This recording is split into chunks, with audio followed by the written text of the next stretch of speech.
رب اشرح لي صدري ويسر لي أمري واحلل عقدة من لساني يفقه قولي.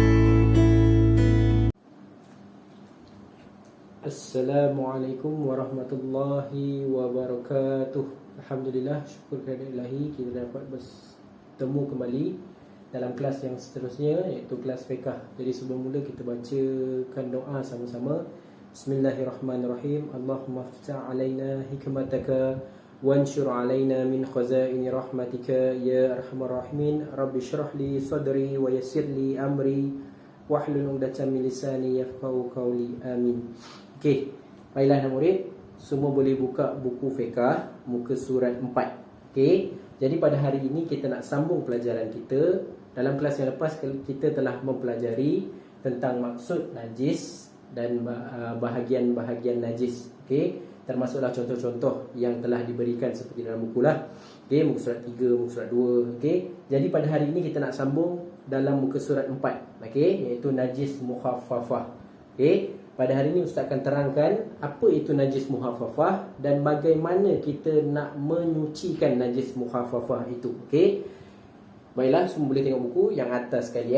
Okey, najis mukhaffafah maksudnya adalah air kencing kanak-kanak lelaki, bukan perempuan.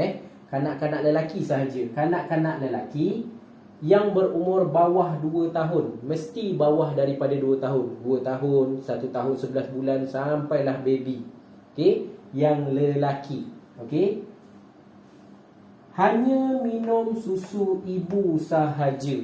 Okey, kalau dia minum susu selain daripada susu ibu, ataupun dia makan selain daripada minum susu ibu, okey, itu tidak dikira najis mukhaffafah. Okey, kalau dia minum susu Fernleaf, susu Dash Baby, okey, itu bukan dikira najis mukhaffafah. Budak-budak kanak-kanak lelaki ni mesti bawah 2 tahun dan dia minum susu ibu sahaja, minum susu badan ibu sahaja, barulah najis itu dikira najis mukhaffafah. Najis mukhaffafah ni senang sebab dia ada satu je. Okey, ada satu ni je.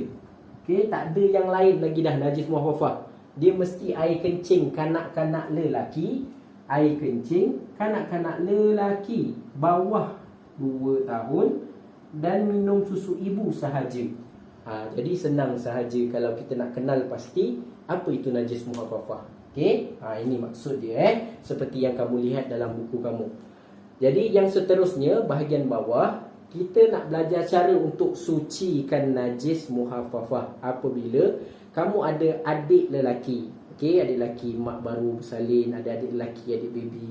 Okey, adik lelaki ni bawah 2 tahun lah. Jadi bila dia, okey, bila adik ni pakai pampers, okey, pakai pampers, lampin pakai buang tu pakai pampers, pampers tu tembus kena dekat tilam, katakanlah kena kat tilam. Okey, tilam tempat ibu kamu tidur, kamu pun tidur, contoh. Okey, tembus kena dekat tilam. Yang pertama sekali kita mesti kenal pasti.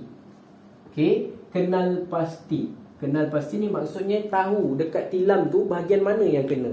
Tilam tu kan luas. Okey, segi 4 tu kita tahu bahagian mana yang kena. Adik tidur dekat sebelah sini. Okey, jadi air kencing tu dekat sini je. Kita kenal pasti kat mana najis tu. Okey, tilam kan besar. Jadi kita tak tahu adik kat mana. Kita kenal pasti kat mana adik tidur, kat mana tempat dia bocor. Cara macam mana? Kita boleh hidu, kita boleh rasa dengan tangan.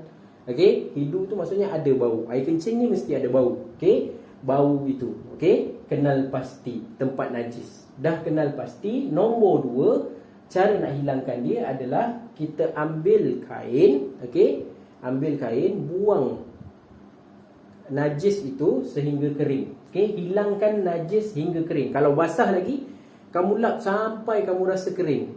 Okey, memang dia tak akan kering sepenuhnya. Tapi bila kamu rasa dengan tangan dekat permukaan tu, permukaan tilam yang kena tu, oh dah kering lah ni, dah rasa kering. Tapi masih ada najis lagi. Hilangkan najis hingga kering. Okey, tu nombor 2. Dan nombor 3, kamu ambil air mutlak. Air mutlak ni air yang suci lagi menyucikan. Kalau kat rumah kita air pipe itu dikira air mutlak. Ambil air mutlak, okey, sama ada kamu nak pakai air kowe ke, air kukur ke, kalau ada kat rumah pun boleh, tak ada masalah. Okey, air pipe pun tak ada masalah. Jadi dikira air mutlak. Kamu ambil air mutlak tu, kamu renjis. Okey, contoh tempat yang kena tu dekat hujung sebelah kanan. Okey, kamu renjis air banyak-banyak dekat tempat yang kena tu. Okey, kamu dah kenal pasti tempat yang kamu dah lap tadi, dah hilangkan najis tadi, kamu renjis air banyak-banyak. Bila dah renjis air banyak-banyak, air mutlak banyak-banyak, lepas tu kamu lap lagi sampai kering. Okey, kamu cuba hidu, ada bau lagi tak? Lepas tu kamu jemur sahaja tilam tersebut. Okey, maka hilanglah najis muhaffafah. Kalau adik kencing dekat lantai, lagi senang kita nak detect.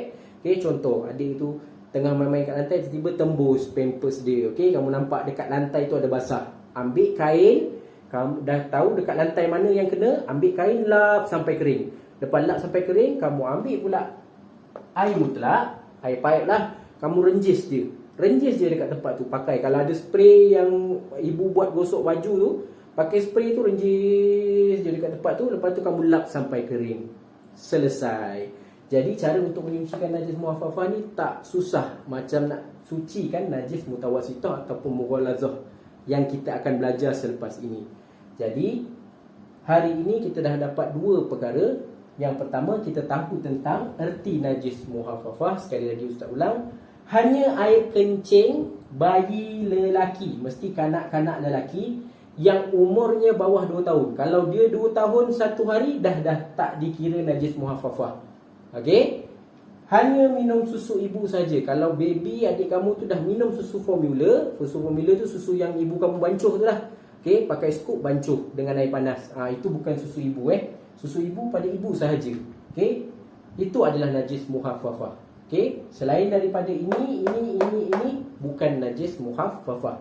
Dan cara untuk sucikan dia macam Ustaz ceritakan tadi, yang pasti, yang pertama kenal pasti dulu kat mana tempat yang ada najis. Yang kedua, hilangkan sampai kering. Dan yang ketiga, renjis dengan air mutlak. Jadi untuk hari ini itu sahaja pelajaran kita.